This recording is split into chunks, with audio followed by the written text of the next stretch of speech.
안녕하세요. 내 변호사 박변호사 박주현 변호사입니다. 여러분 영장실질이라는 말 들어보셨죠?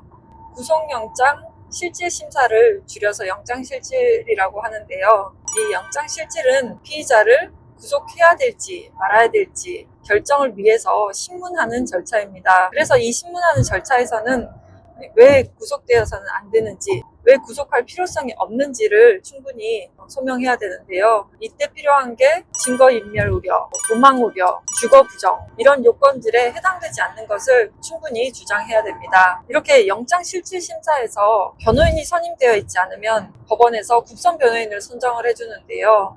저는 서울중앙지방법원에 국선 변호인으로 신청을 해두어서 어떤 해당 일에 있는 영장실질심사에 대해서는 저에게 연락이 옵니다. 그래서 제가 담당일인 하루에 4건의 영장실질심사를 했었는데요. 먼저 결과를 말씀드리면 4건 모두 구속영장이 기각되었습니다. 그래서 오늘은 4건의 각각 사건마다 어떤 내용으로 구속영장이 청구되었고 저는 어떤 내용을 주장을 해서 영장이 기각되었는지 설명드리겠습니다.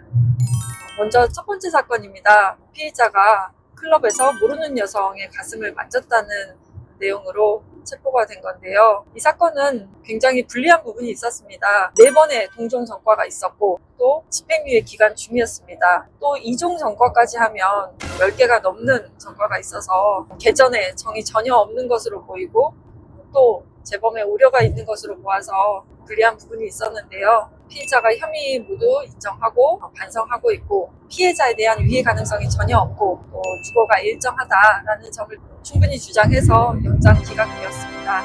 이런 사건들도 처음에는 당연히 구속영장이 발부되겠거니 생각했지만 굉장히 주거가 일정했고 또 계속해서 열심히 회사에서 근속하는 그런 성실한 생활 태도도 있었기 때문에 아마 그런 것들이 좀 반영되지 않았나 싶습니다. 두 번째 사건입니다. 이 사건은 상해 사건이고 범죄 사실은 여자친구와 술을 먹고 싸우다가 여자친구의 팔을 부러뜨렸다는 내용입니다.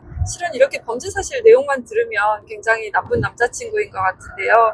사실은 여자친구에게 폭행을 행사하는 그런 내용은 아니었고 남자친구가 헤어지자고 하고 자리를 일어나서 나가려고 하는데 여자친구가 잡아서 팔을 놓으라고 하면서 뿌리치면서 어떤 충격이 있었던 것 같습니다. 그런데 이전에 이미 여자친구가 팔이 골절된 사정도 있었고 뿌리치는 상황에서 발생한 사건이라는 점을 충분히 주장을 했습니다. 그리고 특히 이 사건은 일단 피의자가 체포영장에 의해서 체포가 됐었는데요. 그 이유는 경찰의 출석 요구에 계속해서 불응했기 때문입니다. 그런데 왜 불응할 수밖에 없었는지 그 사유에 대해서 충분히 주장을 했었는데요. 이렇게 출석에 불응하면 도망의 우려나 증거인멸의 우려가 있다고 보아서 구속의 필요성이 있다고 보는데 이 피의자가 근무 시간이 거의 새벽 시간대여서 출석에 불응할 수밖에 없었고 또 사건이 발생한 곳은 그 피의자의 주거지가 아니라 다른 곳이어서 주거지에서 출석하기에는 다소 먼 거리였다라는 점들을 충분히 주장했고 또 앞으로는 경찰 출석 요구에 반드시 응하겠다라는 점을 판사님 앞에서 그 진실한 모습을 잘 보여서 영장 기각되었습니다.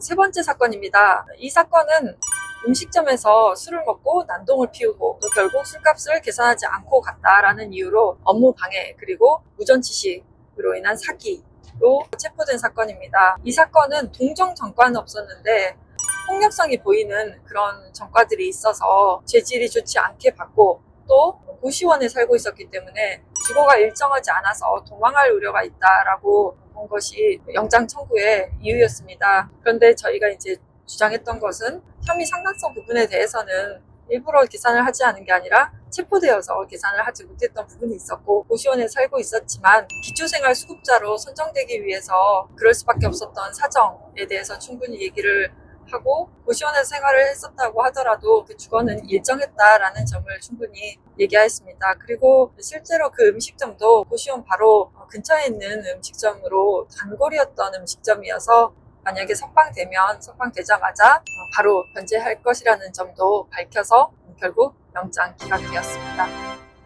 마지막 사건은 성폭력처벌법상 카메라 등 이용 촬영죄입니다. 이 사건이 가장 불안하기는 했었는데 동종 전과가 있었고 집행유예 기간 중에 일어난 사건이고 또 요즘에 이 성범죄에 대해서 워낙 엄벌하고 있는 추세이다 보니까 아무래도 구속영장이 발부되지 않을까 하는 불안감이 있었었는데요. 혐의는 모두 인정했고 구속이 되어서는 안 되는 이유에 대해서 충분히 주장을 했는데, 피의자가 미성년자 아들이 있었고 어머니가 외국인이어서 아들과는 잘 소통이 되지 않고 아들이 이제 아버지에게만 의지하고 있다는 점, 아내가 이 피의자와 사이가 좋지 않아서 최근에 본국으로 간 점, 만약에 피의자가 구속이 됐을 경우에는 이 미성년자 아들을 돌봐줄 사람이 없다는 점을 충분히 주장하였습니다. 그래서 나중에 혹시 기소돼서 재판에서 법정 구속된다고 하더라도 그때까지는 이 미성년 아들이 아버지 없이도 생활할 수 있도록 준비를 할 수 있는 그런 기간을 마련해달라, 이런 점을 충분히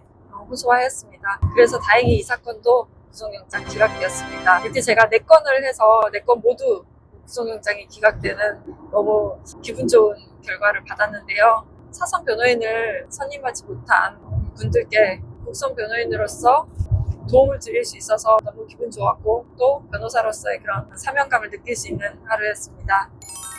이 영상이 올라올 때쯤에는 이제 추석 연휴 마지막 날일 것 같은데요. 모두 추석 연휴 잘 보내셨길 바랍니다. 그럼 다음 영상에서 뵙겠습니다. 감사합니다.